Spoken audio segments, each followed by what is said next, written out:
Welcome in to Outkick the Show. I am your fearless leader, Clay Travis. I hope all of you are having fantastic Thursdays, wherever you may be across this great country or this great land. Yes, this is, if you can see it, the greatest shirt that's ever existed in the history of the AFC playoffs. That is Derrick Henry in his all-white outfit with angel wings, ascending from the heavens, descending from the heavens to take the Titans to the Super Bowl. Got to be quick today because I am right now out in LA getting ready for television. Got to run over to the lot and get some work done there. Been a wild week. I am right now in LA, started off in New Orleans and continuing. Somebody just said, so men wearing jerseys is no good, but that's better. Yes, this is funny.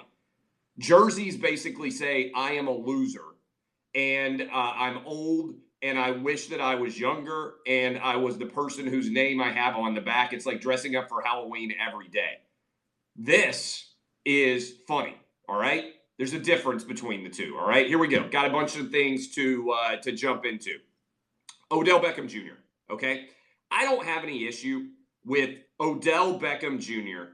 deciding that he wants to pay players for LSU because they won championships. If he has tons of cash and he wants to go out and he wants to give some of the players some of his cash, more power to him, all right? I have no issues whatsoever with him making that decision.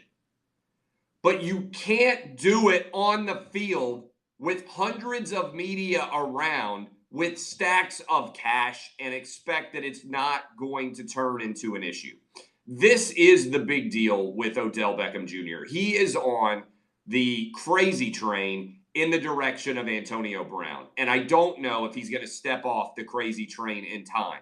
There's also video of him smacking a police officer in the butt in the locker room. This guy is an idiot, okay? Odell Beckham Jr. is an idiot. There's no reason why he needs to be on the field in the first place. He doesn't know any of the players as former teammates. He's never won anything. He's never even won a playoff game in his career. He is slowly becoming obsolescent in the NFL as his skill set, I believe, has peaked and already begun its inevitable decline. But the biggest issue here is his decision making. Those guys just won national championships. Let them celebrate. If you feel compelled to reward them with cash, you can do that privately any number of ways, and nobody will ever know about it. Instead, you had to make the celebration all about you, and you weren't even involved in the celebration in the least bit. That is a bad look. That is unfortunate for LSU, not to mention that LSU is already in the middle of crisis. All right? They're already in the middle of a crisis over Will Wade. It's just bad decision making. It's strange. By the way, LSU tried to say, oh, it was fake money. That would have been even weirder. It would have been even weirder if Odell Beckham Jr. had been paying players with fake money. This is just a bad look. And people are trying to defend Odell Beckham Jr. Some people are, because they're bending over backward, because they're trying to be super woke and they're like, oh, players deserve to get paid. Like, this is not about that. This is about an idiot, Odell Beckham Jr., behaving like an idiot and stealing the shine off of players on the field who just won national championships, putting his university and those underclassmen in incredibly awkward positions because now they're going to have to deal with the NCAA. Now they're going to have to get looked into. It's just a bad look all around. And again, it's why I say I really do believe that Odell Beckham Jr. is on the Antonio Brown train to crazy town. And as a result, I wouldn't touch him in the NFL. I'd try to trade him if I were the Browns. I don't want Baker Mayfield, who may well be on his own train to crazy town. I don't want him interacting with Odell Beckham Jr. I think this is a bad, bad situation, okay? And I don't know what Odell Beckham Jr. was doing. Maybe he was just super wasted. Here's the other question. Who carries around a lot of cash? I'm rich, all right? Not as rich as Odell Beckham Jr., but rich. Do you know how often I have tons of cash on me? Never. I never have cash on me. I got a credit card. I don't need cash. Who carries around wads of cash? You're just putting yourself in a bad situation, especially in New Orleans, where there's lots of people who'd want to take advantage of you when you're drunk. I don't get it. Again, I understand back in the day when everybody had to pay for everything with cash, but I've got plenty of money. All right. I got a lot of money in my bank account, way more than 99.9% of people. I don't even like having an ATM card because I worry about losing my ATM card and somebody stealing cash out of my bank account. I don't like what I got. I got $200 maybe at most in my wallet at any given time. It doesn't make any sense at all, every bit of Odell Beckham's decision making. Now, it also is likely to lead to bad results. And that's where we are right now. Odell Beckham Jr. making bad decisions. If you make enough bad decisions, eventually you put yourself in a bad situation. Now, I don't think there's anything particularly substantial that's going to come out of this. LSU's basically said we don't care about the NCAA. Their freaking head basketball coach is on an FBI wiretap talking about paying players, and those guys are still playing in the NCAA. I don't think the NCAA has any control or any power, but I have to say this. It's getting harder and harder to argue that players should be getting paid when the XFL is about to debut. And if you want to get paid to play football, go play in the XFL. If you don't think that college football is a good deal and you want to make money and you're 19 or 20 years old, then you don't have to stay in college anymore. You can go and hop right into the XFL and boom, that's it. All right. So I think Odell Beckham Jr. is an idiot. I don't care about players getting paid for winning championships. You can do it privately. Don't do it in hundreds of members on the field in cash solely to draw to yourself. I think he's an idiot. By the way, I think LSU's an idiot. It is even weird. That would be that would be even stranger. LSU's excuse made no sense at all because while Odell Beckham Jr. is an idiot, that would have made him an ass and an idiot, right? If he had done that. All right. Story that is out there that is interesting, and this is worth following, and I'm rooting for him. I'm across the street from CAA right now, which is representing Tony Romo. Report from Front Office Sports that Tony Romo, Michael McCarthy there, that Tony Romo is going to get between $10 and $14 million a year from ESPN to come in and be their lead NFL voice. Now, that would be the highest dollar figure of all time that anybody has ever received to call NFL games. John Madden per capita made the most back in like 1994 when Fox stole away the NFC from the I think it was existing bidder of CBS. But my God, that is big money. I'm all about it.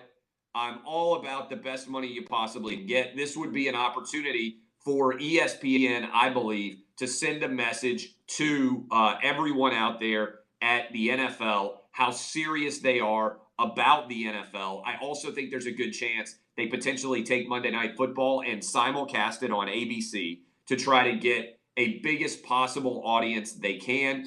Maybe ESPN's even trying to make a run at a bigger package deal. But this would also go a long way towards trying to figure out what ESPN is doing in their Monday Night Football booth. They had Jason Witten, they had Booger McFarland and Joe Tessitore. This past year was just Booger McFarland and Joe Tessitore. They've been in flux ever since John Gruden left and Mike Tirico left and everything kind of fell apart there. And so what exactly are they going to do going forward? It is an excellent question. We have to figure out what's going on there. But this is a story worth following because it is absolutely what I am rooting for is the most money for everybody. I want everybody to make the most money they possibly can so that they can make me look affordable, right? I root for everybody to make as much money as possible. All right. Impeachment is dragging on. Impeachment is never going to end. Now we got a multi-week trial. Everybody's getting sworn in. Your boy told you what was going on with impeachment months ago. He was going to be impeached by the House of Representatives. It was going to drag on.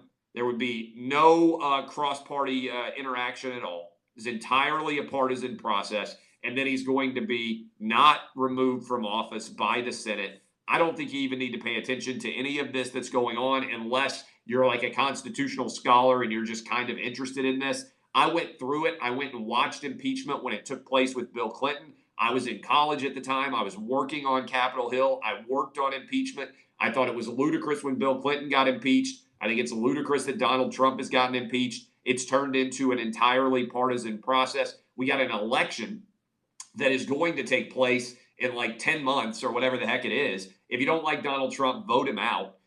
We've got the Iowa caucus, which is going to happen the day after the Super Bowl in like 3 weeks or whatever the heck that is. So we're actually in the process of picking someone to run against Donald Trump as we speak. This is a total waste of time and money. Finally, I love this. I think we could probably share the video. Bernie Sanders, woke superstar, evidently told Elizabeth Warren that a woman could not beat Donald Trump in 2020. Now, he supposedly said this in a private conversation between the two senators with nobody else in the meeting. And Elizabeth Warren now is desperate because she's falling in the polls and Bernie Sanders is surging. And so Elizabeth Warren now has decided that she is going to make a statement about Bernie Sanders that makes him look sexist to try to make herself look relevant and potentially bump her up. It's a desperate gambit. She knows that she is out of the running right now, that essentially this race has turned into Bernie Sanders versus Joe Biden. And I think just about everybody out there looking at the polls, the way it's breaking down, it seems to have basically turned into a battle between two super old white guys, Bernie Sanders, Joe Biden. Maybe Bloomberg can get in there if he spends enough money. But she is desperate to remain relevant in Iowa and New Hampshire, and she is trying to drag Bernie Sanders down in the process. This is shady to me. Talking about a comment that was made between two people in a room by themselves with no other witnesses. There's no way for Bernie Sanders to prove that it isn't true. There's no way for Elizabeth Warren to prove that it is true. She then confronted him after the Iowa debate and said, "Are you calling me a liar?" And now that video has gone viral. I don't know what the fallout is going to be, but this is Elizabeth Warren's Hail Mary, desperate attempt to remain in the race. She's trying to take down Bernie Sanders and surge up herself by arguing essentially that Bernie Sanders is sexist. So this is a story worth following. And I also love that essentially the Democratic race, after all this talk about diversity and everything else, has turned into an old white woman and two old white men over who is going to represent the Democratic Party in their race against Donald Trump. I felt like that was a staged attack by Elizabeth Warren against Bernie Sanders. It was clear the mics were on. She knew exactly what she was doing. She wanted a viral moment. She's the source for this story to begin with. She allowed it to get out there. She validated it. It was a private conversation. It's desperate. I'm telling you, it's absurd. All right, I got to get over to the Fox lot, go do television, get ready for the day. Derrick Henry, baby. We're going to the Super Bowl. I love all of you. Yes, I have a cold. And I'm fighting through it. Traveled all the way late night from Nashville out to L.A. Got to fight it out. Love all of you. My name is Clay Travis. This has been Outkick the show, Outkick the coverage. I appreciate all of you. Kisses. Yeah, I'm wearing it on Lock It In today. I'm wearing this t-shirt on Lock It In today. I'll see you guys. Bye.